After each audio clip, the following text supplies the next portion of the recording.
hop on here really quick and film an empties.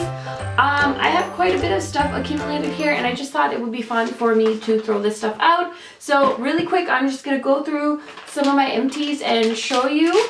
So of course, the girl goes through a lot of different face wipes and here are all of them.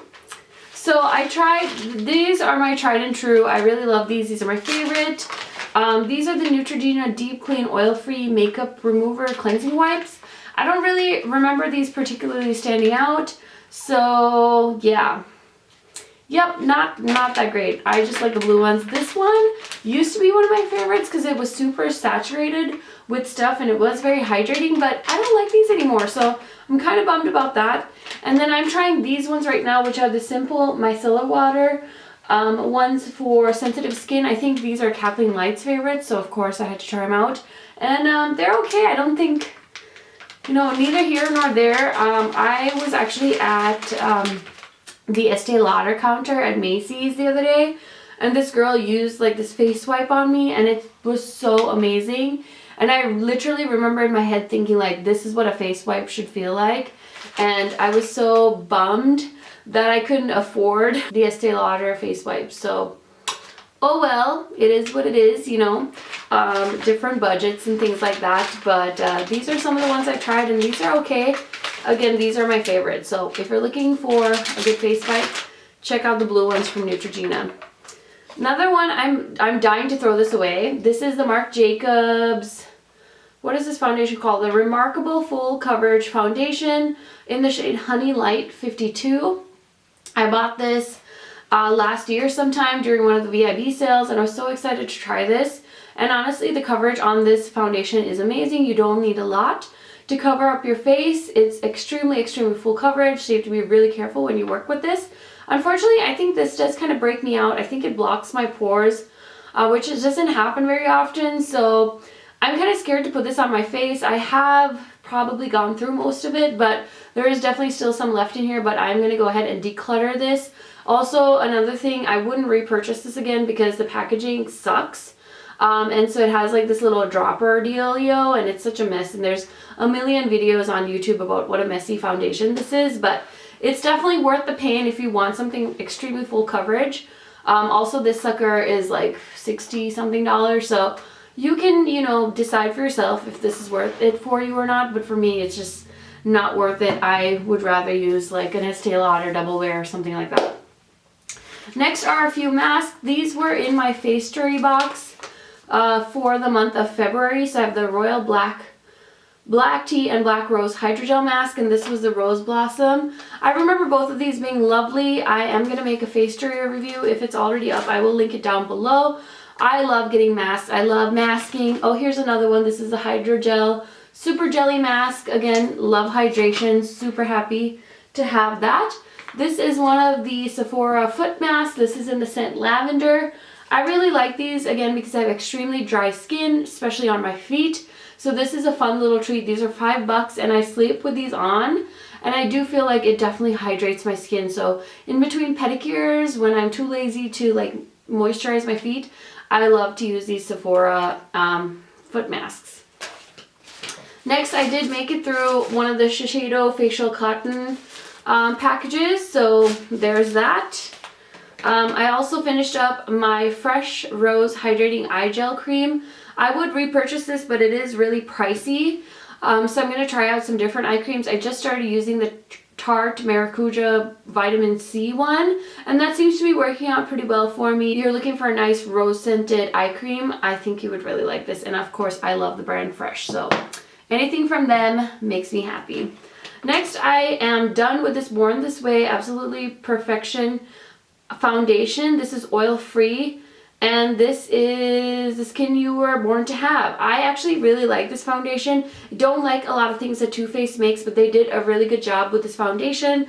I will potentially repurchase this. I'm always trying new foundations, so I don't feel the need to pick one of these up right now. But I think this is a really solid foundation from like the Ulta Sephora's of the world.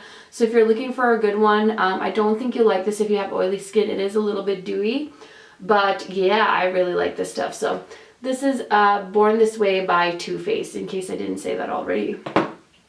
Now, Nikki Tutorials made me buy this. This is the Nivea Men Post Shave Balm. She was using this as a primer all of last year or something. It just like blew up everywhere, and of course I had to try it. I haven't finished this bottle, but I'm not planning on going through a whole jar of Post Shave Balm. I just didn't think it was that great. So yeah, this is what it looks like, and if you're on a budget, I think it's definitely a good option. I personally don't use a lot of facial primers because my skin doesn't need it. I like my skin dry and with a face lotion because it helps my foundation stick to my face without a primer. So you can also use primers for like oil control and things like that, but I don't need that feature, so usually I don't wear a lot of primer. Let's talk about this last foundation, and I think that's all the foundations in here. This is the Becca Aqua Luminous Perfecting Foundation, and I love this foundation. It's so good. This didn't have a lot of good reviews when it first came out, but I think if you have dry skin, you're really going to appreciate this.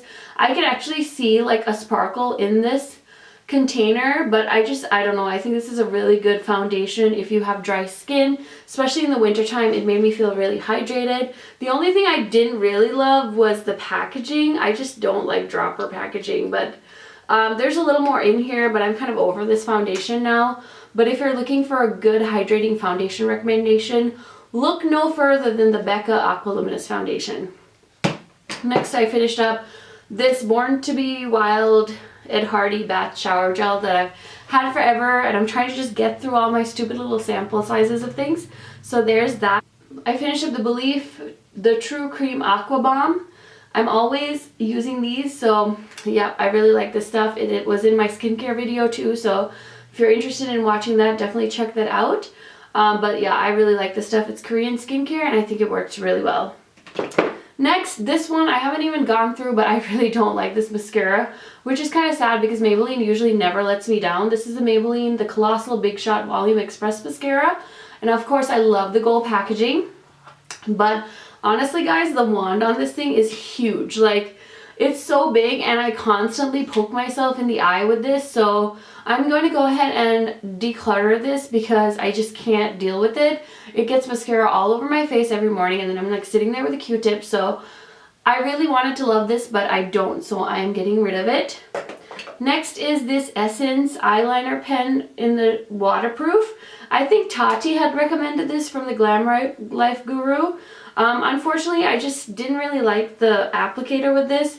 It has a felt tip, but it's not very bendy when you're actually trying to do your eyeliner, so it was really hard for me to create a wing with this. Now, this is really inexpensive, but I just don't think it's worth the money.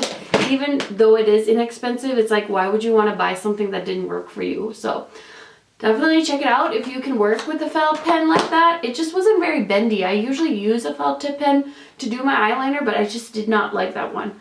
Another product from Essence that I didn't really care about that I thought was really overhyped, actually both their mascaras, I just don't think they're that good. Like, people were just talking about how great they made their lashes look, and I was like, I don't know, girl, I don't know. So these are like super inexpensive, maybe like $2 or $3 at Ulta.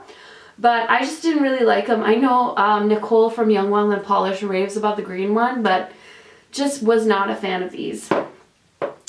I have so many more mascaras, so let's talk about these. Rollerball Mascara by Benefit. I picked these up because Jeffree Star constantly raves about these. I think they're completely overhyped. I don't know, it's like, why buy a $20 mascara when you can buy a $5 mascara? You know what I'm saying? So this was okay, but it didn't do anything amazing to my eyelashes by any means, so I can't justify the price tag of this, but I don't know, you can check it out, I guess. This is my all-time favorite mascara, which L'Oreal freaking discontinued. They kept the pink one, which is so dumb because it has like a bendy wand and it's like fucking annoying. And they of course discontinued the Manga Rocks mascara, which was amazing. And I'm so sad that they discontinued this one. So I have a few backups, but I'll be out of it soon. I just love the shape of this wand, and it like really lets me get really close to my lashes. And then in combination, I use another Maybelline mascara, the one in the blush tube. That's one of my favorites. That with this mascara was my all-time go-to favorite combination. But unfortunately, they're gonna stop making this. So if you see it, pick it up. But yeah, I don't like the pink one. I don't know why they stopped making the yellow one and decided to keep the pink one. This other one, I've seen so many good reviews on this. I was so disappointed by this mascara This is the It Cosmetics Superhero Mascara.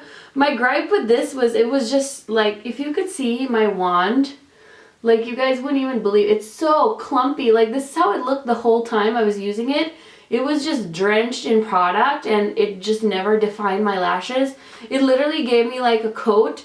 So my lashes were like coated in black. It didn't separate my lashes, it just coated them black. So it literally looked like I had a windshield on my lashes and I hated it. So unfortunately I will not be purchasing this mascara and I wouldn't recommend it because I think it sucks. A little sample size of the dry shampoo by Dry Bar. This is amazing. It's very chalky feeling in your hair, but I think this is one of the best ones for oil control. So if you're in the market for a good high-end dry shampoo, I would definitely try this out. Okay, more things I finished up. Actually, I haven't finished these up, but I will be going ahead and decluttering these. These are the ColourPop eyeshadows in the shade Keeper and Porter. If you saw my recent ColourPop stash swatch videos, you'd see that these weren't doing very good, so I'm just going to go ahead and toss these. Then I finally got through the Makeup Forever Step 1 Skin Equalizer. This is their hydrating primer. Makeup Forever has a bunch of different primers, and of course I love hydration, so I decided to pick these up, but honestly I don't think this is that good. I don't need it for my skin. If you have really dry skin, this might help you out, but honestly this is like almost 40 bucks and I really wish I hadn't bought this, and I actually have a backup too, so sucks for me, but I'm gonna have to use it up and be done with it. This is the Tarte Man-Eater Mascara, and I've seen so many people recommend this, but this is a sample that I got. And like, I don't understand this packaging. Like, it's just, I feel like it's broken somehow. Like the way it came out, there's no like stopper in here. So you like, I don't know. I just don't think this is very good. I'm not a big fan of Tarte mascaras. Like their lights, camera, flashes and stuff like that. I never liked any of those. So skip. Another thing I actually used up, this is the Hourglass Ambient Dim Light powder, and I picked this up because it was like 20 bucks and I was curious to try these out. These are beautiful powders, but I mean honestly you don't need these. They're so spendy, and with my skin tone there's not really a whole lot I can do with these. I did use this to set my under eye and kind of to powder all over my face, but I have the RCMA no color powder and that does it for 12 bucks versus this was 20 bucks for this little thing. So would not recommend it. You don't need this. And then I didn't like this either. This is the Lasting Drama by Maybelline Waterproof Gel Pencil. I wanted to get this for a pop of like this nudie shade, like in your waterline, you know. It says that people say it opens up your eyes, but honestly I didn't like this. It's very, it's like very soft and like it's not the right shade for me. I need like a more brighty orangey, like a peachy shade, not like a nude like this. This just does not show up on my skin tone, so I am not a fan of this eyeliner. Okay, a few more things. I did use up one of my Essie Gel nail toppers. I love this even just on regular nail polish. This is my all-time favorite top coat. I've tried Seche Vite, I've tried Glisten and Glow, but this stuff is the best. It's so long lasting, it dries super fast. And this honestly prolongs the length of my nail polish the most. So if you're looking for a good top coat, even if you're not doing a gel nail polish, I would totally use this. I really like this stuff. Little sample of Versace Bright Crystal. This is my all-time favorite scent. If you haven't smelled this, please do, especially if you like fresh scents. That's my kind of scent. I really like this. And there's literally nothing in it. Okay, and then I used up the Brow Stylist Plumper by L'Oreal. This was okay. The wand is really big, so you do have to be really careful because you can kind of like end up messing up your brows with it. But overall, I would repurchase this again. I don't like to spend a lot of money on things like eyeliner, brow stuff, mascaras. I just feel like there's good enough products in the drugstore for things like that. So for me, I like to keep it really cheap when it comes to stuff like that. Last thing, this is by far my biggest regret purchase of 2016. This is the Glossier Super Glow Vitamin C Magnesium Serum. This literally did nothing for me. It didn't brighten my skin, it didn't energize my skin, it didn't make my tired skin feel energized. None of this worked out for me. And I know Glossier is like an amazing brand. People that love like natural stuff really love it. But I've tried a few of their things. Actually, I've only tried like their lip balm and this face serum.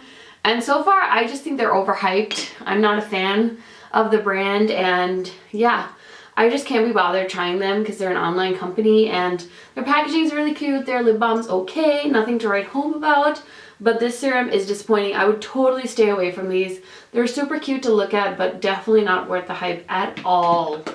Okay guys, I hope you enjoyed this products I've used up video. It is so fun to go through your stuff, basically your trash, and kind of talk about my thoughts and feelings. This is all stuff that I've used up. So I hope you found this video useful and entertaining. And I do apologize if I was talking too fast. Please forgive me, you guys. It's been a long Wednesday and I'm ready to just take all my makeup off and just relax. So I hope you guys enjoy this video. Have a wonderful day. Thanks for watching. Bye!